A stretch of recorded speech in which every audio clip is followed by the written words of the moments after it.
CJ Roy ನಿನ್ನೆ ಆತ್ಮಹತ್ಯೆಯನ್ನು ಮಾಡಿಕೊಂಡಿದ್ದಾರೆ. Bowring ಆಸ್ಪತ್ರೆಯಲ್ಲಿ ಸಿಜೆ ರಾಯ್ ಅವರ ಮೃತದೇಹ ಇದೆ. ಕಾನ್ಫಿಡೆಂಟ್ ಗ್ರೂಪ್ನ ಮಾಲೀಕ 3,000 ಕೋಟಿಯ ಒಡೆಯ ಸಿಜೆ ರಾಯ್ ನಿನ್ನೆ ಆತ್ಮಹತ್ಯೆಯನ್ನು ಮಾಡಿಕೊಂಡಿದ್ದಾರೆ. ಅವರ ಮೃತದೇಹ ಈಗ ಬೌರಿಂಗ್ ಆಸ್ಪತ್ರೆಯಲ್ಲಿದ್ದು ಇಂದು ಬೆಳಗ್ಗೆ 10 ಗಂಟೆಗೆ ಸಿಜೆ ರಾಯ್ ಅವರ ಮರಣೋತ್ತರ ಪರೀಕ್ಷೆ ನಡೆಯಲಿದೆ. ಅಶೋಕನಗರ ಠಾಣೆಯಲ್ಲಿ ಎಫ್ಐಆರ್ ಕೂಡ ದಾಖಲಾಗಿದೆ. ಅನುಮಾನಾಸ್ಪದ ಸಾವು ಅಂತ ಹೇಳಿಕೊಂಡು ಪ್ರಕರಣವನ್ನ ದಾಖಲು ಮಾಡಿಕೊಳ್ಳಲಾಗಿದೆ. ಆತ್ಮಹತ್ಯೆಗೆ ನಿಖರ ಕಾರಣ ಏನು ಅನ್ನುವಂಥದ್ದು ತನಿಖೆ ನಂತರನೇ ಗೊತ್ತಾಗಬೇಕಿದೆ. ಕಾನ್ಫಿಡೆಂಟ್ ಗ್ರೂಪ್ ಎಂಡಿ ನೀಡಿದ ದೂರಿನ ಅನ್ವಯ ಈಗ ಎಫ್ಐಆರ್ ದಾಖಲಾಗಿದೆ. ಪೊಲೀಸರ ಮುಂದಿನ ತನಿಖೆ ಹೇಗಿರುತ್ತೆ ಗೊತ್ತಾ? ಆತ್ಮಹತ್ಯೆ ಸ್ಥಳದಲ್ಲಿದ್ದ ಐಟಿ ಅಧಿಕಾರಿಗಳಿಗೆ ನೋಟಿಸ್ ಅನ್ನ ನೀಡಲಾಗುತ್ತೆ. ನೋಟಿಸ್ ನೀಡಿ ಹೇಳಿಕೆಯನ್ನ ದಾಖಲಿಸಲಿದ್ದಾರೆ ಪೊಲೀಸರು. ಐಟಿ ಅಧಿಕಾರಿಗಳು ಸ್ಥಳಕ್ಕೆ ಹೋಗಿರ್ತಾರೆ. ಒಂದಷ್ಟು ಹೇಳಿಕೆಗಳನ್ನು ದಾಖಲಿಸುವಂತಹ ಸಂದರ್ಭದಲ್ಲಿ ಇವರು ಒಂದು ರೂಮ್ಗೆ ಹೋಗಿ ಶೂಟ್ಔಟ್ ಮಾಡ್ಕೊಂಡಿದ್ದಾರೆ. ಪ್ರಕರಣವನ್ನ ಸರ್ಕಾರ ಗಂಭೀರವಾಗಿ ಪರಿಗಣಿಸಿದೆ.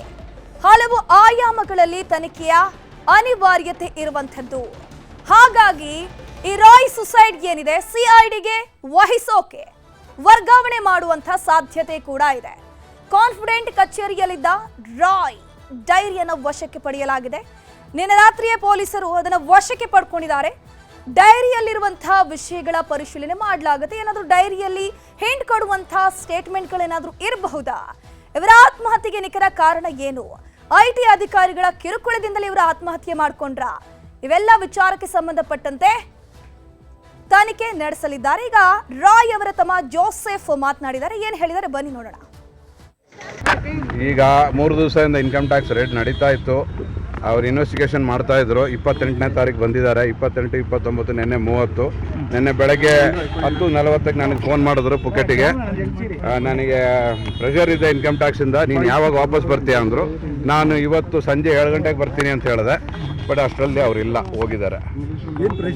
ಏನು ಪ್ರೆಷರ್ ಅಂತ ಏನು ಹೇಳಲಿಲ್ಲ. ಬಾ ಮಾತಾಡೋಣ ಅಂತ ಹೇಳಿದರು. ಅದು ಏನು ಅಂತ ನನಗೂ ಗೊತ್ತಿಲ್ಲ.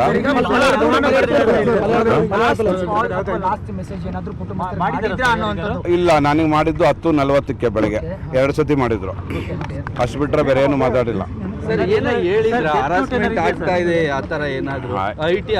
ಐಟಿ ಆಫೀಸರ್ಸ್ ಹರಾಸ್ಮೆಂಟ್ ನಡೀತಾ ಇದೆ ಅಂತ ನನಗೆ 3 ದಿವಸದಿಂದ ಹೇಳ್ತಾ, 1 ತಿಂಗಳಿಂದ ಹೇಳ್ತಾ ಇದ್ದಾರೆ. 1 ತಿಂಗಳಿಂದ ಹೇಳ್ತಾ ಇದ್ದಾರೆ. ಹೌದು. ಇದ್ರ ಬಗ್ಗೆ ಹೆಚ್ಚಿನ ಮಾಹಿತಿ ನೀಡ್ತಾ ಹೋಗ್ತಾರೆ ನಮ್ಮ ಪ್ರತಿನಿಧಿ ಮಂಜುನಾಥ್. ಲೈವ್ ನಲ್ಲಿ ಜಾಯಿನ್ ಆಗಿದ್ದಾರೆ. ಮಂಜುನಾಥ್, ಸದ್ಯಕ್ಕೆ ರಾಯ್ ಆತ್ಮಹತ್ಯೆಗೆ ನಿಖರ ಕಾರಣ ಏನಾದರೂ ತಿಳಿದು ಬಂದಿದ್ಯಾ? ಪೊಲೀಸರು ಯಾವೆಲ್ಲ ಆಂಗಲ್ ನಲ್ಲಿ ತನಿಖೆ ಮಾಡ್ತಾ ಇದ್ದಾರೆ? ಧನುಶ್ರೀ, ಕಾನ್ಫಿಡೆಂಟ್ ಗ್ರೂಪ್ನ ಚೇರ್ಮನ್ ಸಿಜೆ ರಾಯ್ ಆತ್ಮಹತ್ಯೆ ಪ್ರಕರಣಕ್ಕೆ ಸಂಬಂಧಪಟ್ಟಂತೆ ಈಗ ಕಾನ್ಫಿಡೆಂಟ್ ಗ್ರೂಪ್ನ ಡೈರೆಕ್ಟರ್ ಕೊಟ್ಟಂತಹ ದೂರಿನನ್ವಯ ಈಗಾಗಲೇ ಎಫ್ಐಆರ್ ಅನ್ನು ಕೂಡ ಅಷ್ಟೇ ಅಶೋಕನಗರ ಪೊಲೀಸರು ರಿಜಿಸ್ಟರ್ ಮಾಡಿಕೊಂಡಿದ್ದಾರೆ. ಎಫ್ಐಆರ್ ಆದಂತಹ ಬಳಿಕವೂ ಕೂಡ ಅಷ್ಟೇ ಪೊಲೀಸರು ಘಟನೆ ನಡೆದಂತಹ ಸ್ಥಳಕ್ಕೆ ಹೋಗಿ ಪರಿಶೀಲನೆ ಮಾಡಿದ್ರು. ಪರಿಶೀಲನೆ ಆದಂತಹ ಸಂದರ್ಭದಲ್ಲಿ ಅಲ್ಲಿ ಒಂದು ಡೈರಿ ಕೂಡ ಅಷ್ಟೇ ಪತ್ತೆ ಆಗುತ್ತೆ. ಆ ಒಂದು ಡೈರಿಯಲ್ಲಿ ಒಂದಷ್ಟು ಜನ ನಟಿಯರು, ಒಂದಷ್ಟು ಜನ ರಾಜಕಾರಣಿಗಳ ಹೆಸರು ಕೂಡ ಉಲ್ಲೇಖ ಆಗಿರುವಂತದ್ದು. ಇಲ್ಲಿ ಸ್ಪೆಸಿಫಿಕ್ ಆಗಿ ಏನಕ್ಕೆ ಇವೆಲ್ಲ ಮೆನ್ಷನ್ ಆಗಿದೆ ಅನ್ನುವಂಥದ್ದನ್ನ ನೋಡುವಂತದ್ದಾದ್ರೆ, ಕೇರಳದಲ್ಲಿ ಸುಮಾರು 16 ಪ್ರಾಜೆಕ್ಟ್ಗಳು ಸಿಜೆ ರಾಯ್ ಅವರದ್ದು ಇನ್ನೂ ಕೂಡ ಸ್ಟಿಲ್ ಆಕ್ಟಿವ್ ಆಗಿರುವಂತದ್ದು, ಪ್ರೊಸೆಸ್ ಅಲ್ಲಿರುವಂತದ್ದು. ಈ ಒಂದು ಪ್ರಾಜೆಕ್ಟ್ ಗಳ ವಿಚಾರವಾಗಿ ಒಂದಷ್ಟು ಕಾರ್ಯಕ್ರಮಗಳನ್ನ ಮಾಡ್ತಿದ್ರು. ಅದಕ್ಕೆ ರಿಲೇಟೆಡ್ ಆಗಿ ಒಂದಷ್ಟು ಜನ ಮಾಡೆಲ್ಸ್ ಆಗಿರ್ಬೋದು, ನಟಿಯರು, ರಾಜಕಾರಣಿಗಳನ್ನು ಕೂಡ ಅಷ್ಟೇ ಆ ಒಂದು ಕಾರ್ಯಕ್ರಮಗಳಿಗೆ ಇನ್ವೈಟ್ ಮಾಡ್ತಾ ಇದ್ರು. ಆ ರಿಲೇಟೆಡ್ ಆಗಿ ಏನಾದ್ರೂ ಅವರ ಹೆಸರುಗಳಲ್ಲಿ ಬರ್ದಿದ್ದಾರಾ ಅನ್ನುವಂಥದ್ರ ಬಗ್ಗೆ ಕೂಡ ಅಷ್ಟೇ ಈಗಾಗಲೇ ಅಶೋಕನಗರ ಪೊಲೀಸರು ಖುದ್ದಾಗಿ ಪರಿಶೀಲನೆ ಮಾಡುವಂತ ಒಂದು ಕೆಲಸವನ್ನ ಮಾಡ್ತಾ ಇರುವಂತದ್ದು. ಮತ್ತೊಂದು ಕಡೆ ಈಗಾಗಲೇ ಸಿಜೆ ರಾಯ್ ಬಳಕೆ ಮಾಡ್ತಿದ್ದಂತಹ 2 ಫೋನ್ಗಳನ್ನು ಕೂಡ ಈಗಾಗಲೇ ಪೊಲೀಸರು ಸೀಸ್ ಮಾಡ್ಕೊಂಡಿದ್ದಾರೆ. 2 ಫೋನ್ಗಳಲ್ಲಿ ಒಂದು ಐಫೋನ್ ಇದೆ, ಮತ್ತೊಂದು ಆಂಡ್ರಾಯ್ಡ್ ಫೋನ್ ಇದೆ. ಆದ್ರೆ ಇಲ್ಲಿ ಒಂದು ಪೊಲೀಸರಿಗೆ ಅದು ಮೊಬೈಲ್ಗಳು ಲಾಕ್ ಆಗಿರುವಂತಹ ಕಾರಣಕ್ಕೋಸ್ಕರ ಅದನ್ನು ಓಪನ್ ಮಾಡೋದಕ್ಕೆ ಕಷ್ಟ ಆಗ್ತಿದೆ. ಆ ಒಂದು ಕಾರಣಕ್ಕೋಸ್ಕರ ಇವತ್ತು ಕುಟುಂಬಸ್ಥರು ಬರಲಿ ಅಂತಾನೂ ಕೂಡ ವೇಟ್ ಮಾಡ್ತಿದ್ರು. ಈಗಾಗಲೇ ಕುಟುಂಬಸ್ಥರು ಕೂಡ ಅಷ್ಟೇ ಬೆಳಗಿನ ಜಾವ 4 ಗಂಟೆಗೆ ಬೆಂಗಳೂರಿಗೆ ಬಂದಿದ್ದಾರೆ. ಕುಟುಂಬಸ್ಥರಿಗೂ ಕೂಡ ಅಷ್ಟೇ 2 ಫೋನ್ಗಳ ಪಾಸ್ವರ್ಡ್ ಏನಾದರೂ ಗೊತ್ತಿದೆಯಾ ಅನ್ನುವಂಥದ್ದನ್ನ ಕೇಳೋದಕ್ಕೆ ಈಗಾಗಲೇ ಪೊಲೀಸರು ನಿರ್ಧಾರವನ್ನ ಮಾಡ್ಕೊಂಡಿದ್ರೆ, ಒಂದ್ ವೇಳೆ ಏನಾದರೂ ಕುಟುಂಬಸ್ಥರು ಪಾಸ್ವರ್ಡ್ ಅನ್ನ ಕೊಟ್ಟದ್ದ ಪಕ್ಷದಲ್ಲಿ ಮೊಬೈಲ್ಗಳನ್ನ ಪರಿಶೀಲನೆ ಮಾಡ್ತಾರೆ.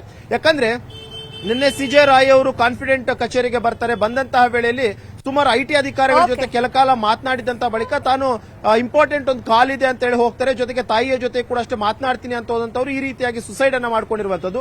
ಆ ಪರ್ಟಿಕ್ಯುಲರ್ ಆಗಿ 10 ನಿಮಿಷದ ಸಂದರ್ಭದಲ್ಲಿ ಯಾರ ಜೊತೆ ಏನಾದ್ರೂ ಮಾತನಾಡಿದ್ರೆ ಅಥವಾ ಯಾವ್ದಾದ್ರು ಡೆತ್ ನೋಟ್ ಏನಾದ್ರೂ ಮೊಬೈಲ್ ನಲ್ಲಿ ಯಾರಿಗಾದ್ರೂ ಬರೆದು ಕಳಿಸಿದ್ರೆ ಅಥವಾ ಇನ್ನೇನಾದ್ರೂ ಒಂದು ಮೊಬೈಲ್ ನಲ್ಲಿ ಸಾವಿನ ರಹಸ್ಯ ಇದೆಯಾ ಅನ್ನುವಂಥದ್ರ ಬಗ್ಗೆ ಅಶೋಕನಗರ ಪೊಲೀಸರು ಈಗಾಗಲೇ ಇನ್ವೆಸ್ಟಿಗೇಷನ್ ಅನ್ನ ಕಂಟಿನ್ಯೂ ಮಾಡಿರುವಂತಹದ್ದು. ಧನುಶ್ರೀ, ಥ್ಯಾಂಕ್ ಯು ಮಂಜುನಾಥ್ ತಮ್ಮೆಲ್ಲ ಮಾಹಿತಿಗಾಗಿ.